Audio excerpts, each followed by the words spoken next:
Welcome to the Three Martini Lunch. Grab a stool next to Greg Columbus of Radio America and Jim Garrity of National Review. Three Martinis coming up.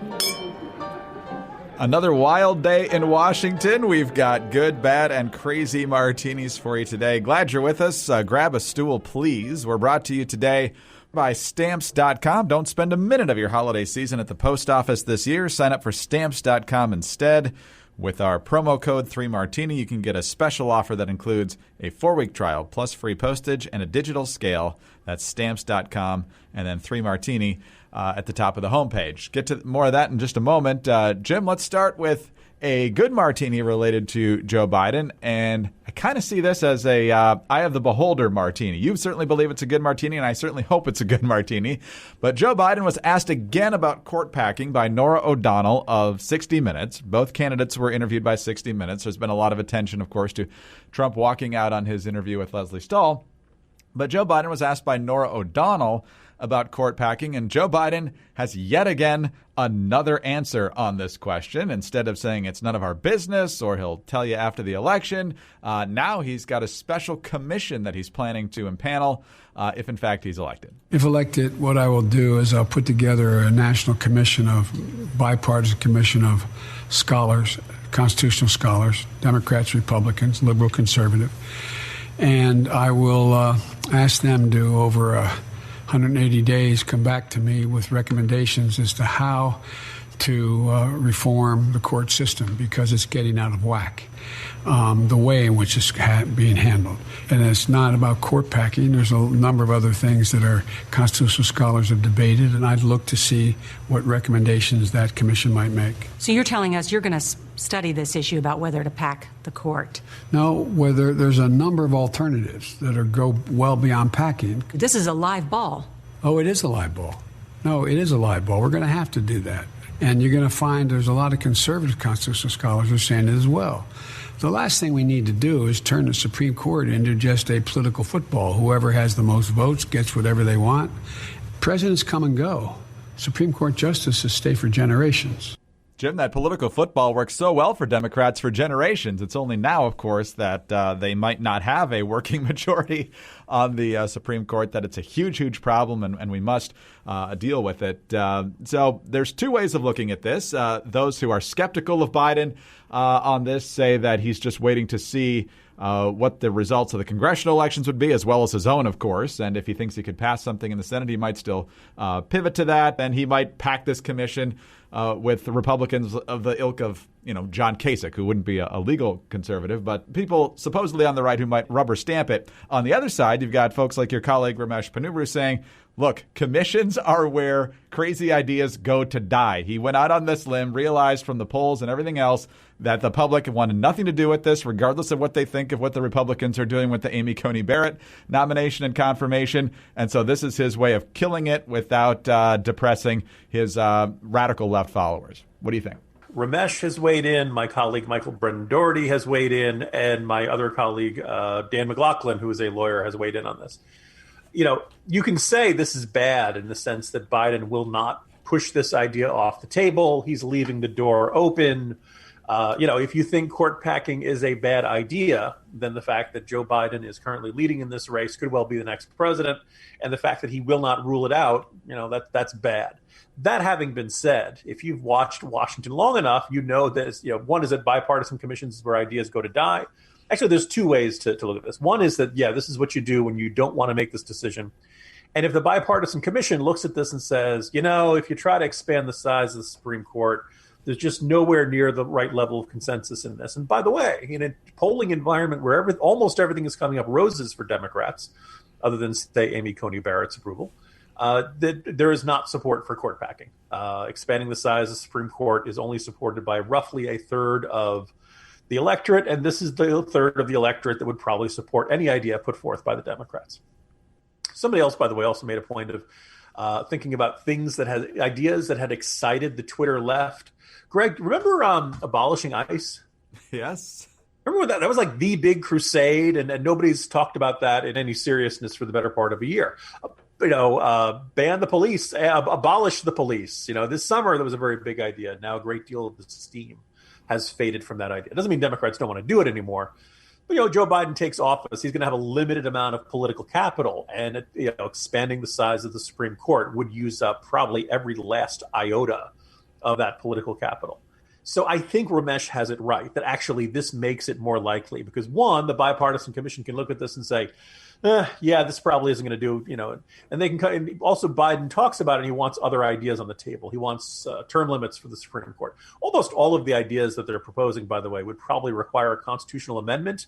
And we all know how changing the Constitution is not a quick and easy process. You really can't do it unless there is a broad consensus in support of the idea. So you add all that together, the odds of the Supreme Court being expanded or packed in the near future are growing less likely over time. I think this is a hint that Biden isn't really hell-bent for leather on this idea. That having been said, by not saying, yeah, I'm not going to do this, Biden doesn't get any benefit of, overruling an unpopular idea. By leaving the door open, however slim, Republicans who are upset about this are going to remain upset about this.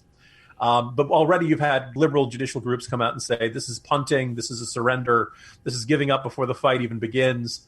Biden may have managed to demoralize his own side and to outrage the opposition. And this is probably, if you're on the right side of the spectrum, that's probably about as good a scenario as you can get. Jim, that would be fantastic to have Republicans motivated and Democrats less motivated to vote. We've got a lot of close races around the country all the way up and down the ballot. So that would be nice. But also nice, getting stuff for Christmas. That's coming up faster than you think. We're less than 10 days away from Halloween. We're about a month away from Thanksgiving. Christmas really just about 2 months away now. And more than ever in this pandemic atmosphere, if you're not going to travel necessarily to be with family and friends and other loved ones, you're going to be mailing stuff. And so you don't want to have to stand in line at the post office. And so more people mailing more stuff than ever. That means the post office is going to be busy. You don't have time for that, and you don't need to have time for that. Stamps.com brings the post office and now UPS shipping right to your computer. You can mail and ship anything from the convenience of your home or office. That's because with Stamps.com, anything you can do at the post office, you can do at home with just a few clicks. Plus, Stamps.com saves you money with deep discounts you couldn't even get at the post office if you did stand in line.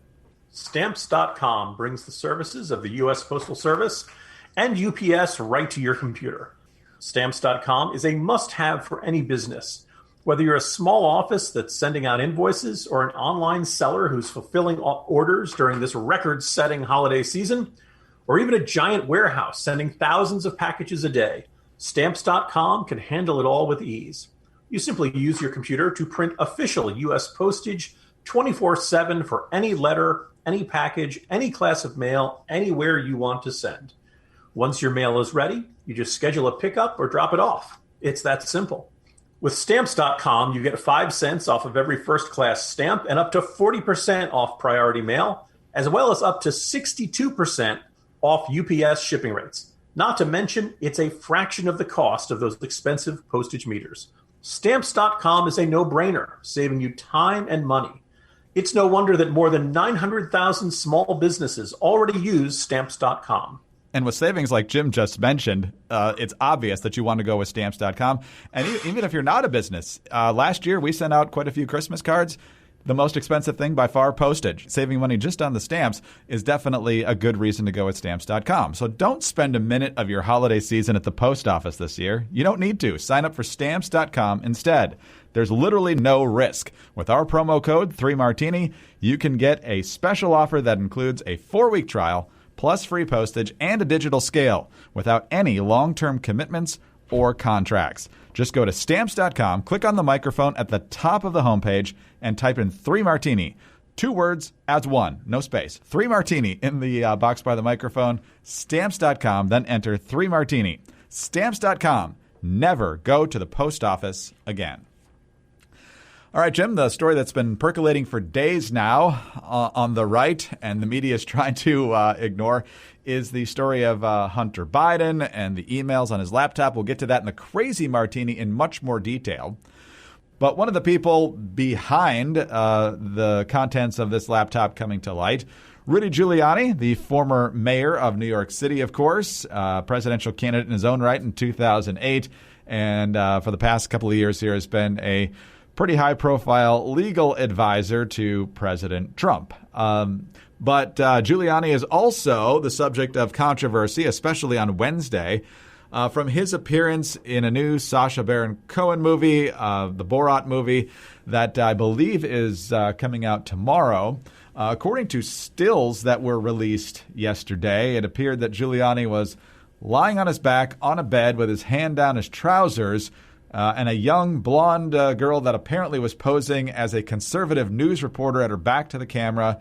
And Sacha Baron Cohen apparently barged in and said, no, she's only 15. So the rumor was that Giuliani, of course, was about to engage in inappropriate conduct with a minor. Giuliani fighting back vigorously yesterday on Twitter, saying that is completely not what happened. He says, quote, "The Borat video is a complete fabrication. I was tucking in my shirt after taking off the recording equipment. At no time before, during, or after the interview was I ever inappropriate. If Sacha Baron Cohen implies otherwise, he is a stone-cold liar. In fact, the New York Post today reports it looks to me like an exaggeration through editing. As soon as I realized I was set up, I called the police, which has been noted in THR. I think that's the Hollywood Reporter article on July 8th. He says this is an effort to blunt my relentless exposure of the criminality and depravity of Joe Biden and his entire family." And then he goes on to say, "We are preparing much bigger dumps off the hard drive from hell, of which Joe Biden will be unable to defend or hide from. I have the receipts." And we'll be getting into that again in the next Martini. But Jim, Giuliani, Time Man of the Year following 9/11, prestigious reputation. And it certainly looks like he was the victim of a misinformation campaign right here. What do you make of Rudy Giuliani, the clandestine operative for the Trump campaign and Trump White House, being in this situation? I guess the first thing that jumps out at me, Greg, is the idea that Rudy Giuliani, one of the world's most famous men, could be a clandestine operative. If everybody recognizes you wherever you go, you're not that clandestine. The question of what happened, two of my colleagues have seen the Borat movie already, Robert Verbruggen and Kyle Smith. Verbruggen writes, "Folks, the actress playing Borat's daughter is in her 20s, and she was pretending to be a journalist. The fictional character is 15, but he is not. But he, meaning Giuliani, is not told that until Borat pops up in the end. Daily Beast got this right. Had no reason to believe his interviewer was underage." Kyle Smith, who also saw it and has written a review, says this is a non-scandal. It is a grown woman who's 24. Later, she unhooks his body mic and his shirt becomes untucked. So he reaches to tuck in his shirt for 2 seconds. Apparently, the still frame we've seen of that is highly selected to make it look much more scandalous than the interaction actually is. So one, it's bad that if this really is what happened, and I guess those who watch the film will be able to see for themselves, then it's really awful that Rudy Giuliani is being accused of trying to seduce an underage woman or whatever we're supposed to be thinking about this. That having been said, there are quite a few cases in the past of Rudy Giuliani accidentally sending text messages to reporters. I think it was Olivia Newsy comes to mind. Giuliani's kind of off doing his own thing a lot of these times. He seems very strange, and he's now become this really key conduit figure for this information about Hunter Biden. And unfortunately, there are a bunch of people who are going to just look at Rudy Giuliani and his appearances with Judge Pirro and things like that, and just dismiss it all as kooky conspiracy theories, or because he's been hanging around in Ukraine, concluding, this must be Russian disinformation. Now, as we'll talk about in our third martini, there's actually some stuff that's starting to add up here. But all in all, I kind of wish Rudy Giuliani was not the guy at the center of this. And I really wish he would not just, fall for these pranks by Borat. Now, I don't know. Again, I haven't seen the whole sequence. I don't know what information Rudy Giuliani had, but this is just something that nobody in American politics or nobody in America really needed to hear or to see in amongst everything else that's going on at this moment. All right, let's talk about Hunter Biden here in our crazy martini. And this is an issue that got the New York Post kicked off of Twitter for at least a week now. But the more we seem to dig into this, the more it seems to be legitimate. There's the initial claims from folks in the media that this was Russian disinformation. You had the intelligence community, the FBI saying, no, this is not Russian disinformation. And now you've got a former business partner of Hunter Biden saying all of this is genuine. And there's a lot more to the story. This guy's name is Tony Bobulinski. And in a statement to the New York Post, he says, What I'm outlining is fact. I know it is fact because I lived it. I am the CEO of Sinohawk Holdings, which was a partnership between the Chinese operating through CEFC Chairman Yi and the Biden family. I was brought into the company to be the CEO by James Giuliani and Hunter Biden. The reference to the big guy in the much publicized May 13th, 2017 email, which he was on and confirmed as genuine, is in fact a reference to Joe Biden. The other JB referenced in that email is Jim Biden, who is Joe's brother. Hunter Biden called his dad the big guy or my chairman and frequently referenced asking him for his sign-off or advice on various potential deals that we were discussing. I've seen Vice President Biden saying he never talked to Hunter about his business. I've seen firsthand that that's not true because it wasn't just Hunter's business. They said they were putting the Biden family name and its legacy on the line. And then he references the recent Johnson report, Ron Johnson Senate report, said it connected some dots in a way that shocked me. It made me realize the Bidens had gone behind my back and gotten paid millions of dollars by the Chinese, even though they told me they hadn't and wouldn't do that to their partners. I would ask the Biden family to address the American people and outline the facts so I can go back to being irrelevant, and so I am not put in a position to have to answer those questions for them. I don't have a political axe to grind. I just saw behind the Biden curtain, and I grew concerned with what I saw. The Biden family aggressively leveraged the Biden family name to make millions of dollars from foreign entities, even though some were from communist-controlled China. So, Jim, no doubt this will come up at the debate tonight, if not from the moderator, certainly from Trump. So as this drip, drip, drip has played out for the past several days, where do we stand now? Yeah, by the way, in addition to everything you laid out, a short time before we started taping, Mike Emanuel of Fox News has pictures of a May 20th text exchange between Tony Bobulinski and his business partner, James Giuliani, in which he says, "Don't mention Joe being involved. It's only when you are face to face. I know you know that, but they are paranoid," which is a reference to Joe Biden. If this all shakes out, this is a really huge deal. It means, I mean, look, before anyone goes any further, I would say, if you know anything about the career of Hunter Biden, put aside the drug stuff, put aside the prostitute stuff, put aside all that other stuff. Last year, I put together the most complete timeline I could find on the career of Hunter Biden, where he worked, who he worked with, who his business partners were, the whole nine yards. Everything I could find, I tried to find, sources that were not seen as partisan or shaky in any way. This is all New York Times, Washington Post, Wall Street Journal, business publications, all people who followed this sort of thing.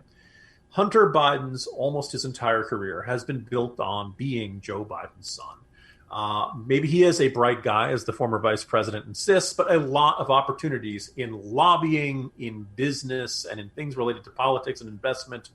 The doors opened very quickly. Money came very quickly for Hunter Biden, in part because of this. And by the way, Joe Biden's brother James was very often involved in similar type business ventures. If what Bobulinski is laying out right now is true, it means that Hunter Biden was involved with a Chinese company that was effectively controlled by the Chinese government. Let's not fool ourselves. Every Chinese business based over there is effectively under the thumb of the Chinese government. That they got involved, and Joe Biden apparently was a silent partner. Apparently there was a certain amount of money that was supposed to go to Joe Biden as a part of this. It was obviously kept secret. It was not shown up on Joe Biden's tax returns. And that this was a way that a Chinese government-controlled entity could put money into the pocket of Joe Biden. Maybe Tony Bobulinski is making this all up. If nothing else, it is very reasonable to say, oh, you knew about secret payments to a former vice president and a guy who clearly has been running for president. And only on October 21st, 22nd, 2020, you come ahead with this information? Don't you think the American people could have and should have had this information long ago? You've managed to unveil this information in the exact way which this will be dismissed as a last-minute Hail Mary pass by the Trump campaign. It would be very useful if Tony Bobulinski, if he's telling the truth, there should be a ton of financial records that would confirm all this stuff. Maybe this is what the FBI was investigating with that laptop. There have been claims that this was related to some sort of money laundering investigation, i.e. laundering money so that it can be legitimately put in pockets of the Biden family in some way. Look, maybe the most scathing accusations pointed in the direction of Joe Biden are true. There's always been something annoying about this, and the way in which Joe Biden's default setting on this whole thing has been, I'm not going to let you badmouth my son about that. Instead of laying out a very detailed explanation of who his son's business partners were, what they were investing in, what he did for them, the whole 9 yards. All of us from the very beginning have looked at things like Burisma and said, okay, that stinks. He's completely unqualified for that job. This is a backdoor way of buying a friend in Washington. And maybe that is the case. What Bobulinski is talking about is something much worse than that, though, because this is, I think you can safely say that the efforts of the Chinese government to surreptitiously influence the American government have been going on since, I don't know, Greg, you think like, Bill Clinton's re-election campaign in 1996? At least, all those? Yep. This is a effort by the Chinese to get if Bobulinski is describing is true, this is an effort by the Chinese government to have a backdoor way of influencing Joe Biden. I think it is safe to say if Joe Biden wins, this is going to be investigated by somebody. If Republicans lose control of the Senate, then the Senate committees will not investigate it. The House committees will not investigate it. I don't know how much the Department of Justice is investigating it, but Joe Biden coming in and saying, you're not going to investigate my son, would create a scandal on exactly the same level everything's been accused of Trump in the Trump campaign. We have everything that's been accused about Trump and Russiagate at work here between Biden and China. This is a huge deal. It should be treated as a huge deal. And this makes everybody's insistence that, Twitter saying you can't link to this New York Post story, Facebook saying you can't link to this New York Post story. This all looks like everybody's circling the wagons because Joe Biden has an idiot son who got involved with all kinds of people he should not have. And this takes it one step further, suggesting that Joe Biden knew about all this stuff, was involved in all this stuff, and that efforts were made to hide the fact that Biden was getting money through these deals. It is a giant hunkin', sort of thing that should turn politics upside down. We will see if a lot of people figure out ways to avert their eyes from this. But if this really does pan out, the Biden presidency might be over before it starts. If there's one at all. So, Jim, you mentioned that Biden's typical reaction has been, how dare you talk about my son that way, and that he should have gone point by point about what the facts seem to be in the case. I would say, A, won't and refuses to, and B, probably can't even do that at this point. And so he's going to go back to that, right? And basically spend his time accusing Trump of engaging in conspiracy theories or last-minute smears, I think is how the campaign referred to it recently. So how do you expect this to play out on the debate stage tonight? Will Trump go in with both barrels blazing? Will he do it more subtly and make Biden actually try to answer questions? How do you expect it to play out?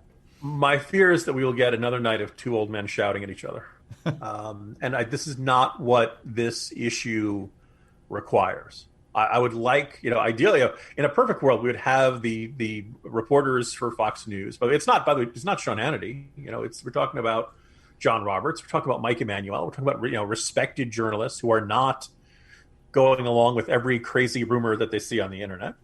And they would be able to lay out all these documents and say, Mr. Vice President, can you explain these things? Ideally, did you ever discuss this with your son? And if you didn't, why do these text messages indicate that they were not supposed to mention that you were involved? Why would they be saying those sorts of things if you were not involved? Why would your son's business partners talk about you being involved if you were genuinely not involved? But we're not going to get any of that. I don't think Trump is capable of remembering all the details and doing kind of the equivalent of a prosecutor's cross-examination, which is what this calls for. This is a crime. This is bribery. This is something. I don't care the fact that Joe Biden was not vice president when this occurred. Everybody knew there's a good chance he'd be running for president again. And by investing in his son, you had a way of investing in the future president of the United States. So I'm hoping Trump can lay this out in detail and instead not just shout, he's corrupt, and all that kind of stuff. We'll see how it goes. But I'm not optimistic. But whether Trump handles this issue well tonight or not, this issue is not going to be going away. Certainly not. Do you think Biden got a call in the last few days from Al Gore saying, all you have to say is no controlling legal authority? I don't know how well that worked for Al Gore. I kind of wonder if that may have played a factor in the 2000 election results. But there's one other thing which was mentioned to me by a colleague. And it's idle speculation, but, hey, what are we here for, Greg? So remember 2016, Joe Biden was thinking about running for president in that cycle. His son, Beau Biden, passed away, and that's a lot for any man to take. And ultimately, he decided not to run. But there were various reports that Barack Obama did not want to see Hillary Clinton and Joe Biden competing against each other in the primary, and had taken kind of subtle steps to discourage Joe Biden from running, saying that if your heart's not into it, you really shouldn't do it, and things like that. look, we've heard that there were people in the Obama administration who were at minimum not comfortable with Hunter Biden and his business dealings, who saw this as a potential problem, who saw it at minimum as creating the appearance of a conflict of interest, if not an actual conflict of interest. You look at this and you start wondering, did Barack Obama or other people, other like really high level people in the Obama administration look at Hunter Biden and see this sort of thing as a ticking time bomb? That kid is trouble. He's associating with all kinds of people who are shady and foreign businesses. This is worse than Roger Clinton. This is worse than Billy Carter. Insert your embarrassing presidential relative here.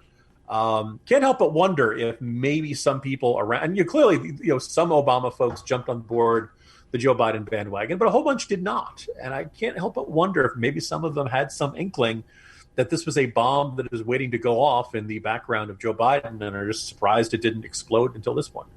Jim, see you tomorrow. Enjoy the debate. See you tomorrow, Greg. Jim Garrity, National Review. I'm Greg Corombos, Radio America. Thanks for being with us today. Don't forget all the great savings and convenience you can find at Stamps.com. All you have to do is go to Stamps.com, click on the microphone at the top of the homepage, type in 3 Martini, and save yourself a lot of time and money. Please subscribe to the 3 Martini Lunch podcast if you haven't already. We love your kind reviews and your 5-star ratings. They're very helpful to us. Also, please remember you can get us on those government surveillance devices. All you have to say is play 3 Martini Lunch podcast. Have a great day, and we'll see you on Friday for the next 3 Martini Lunch.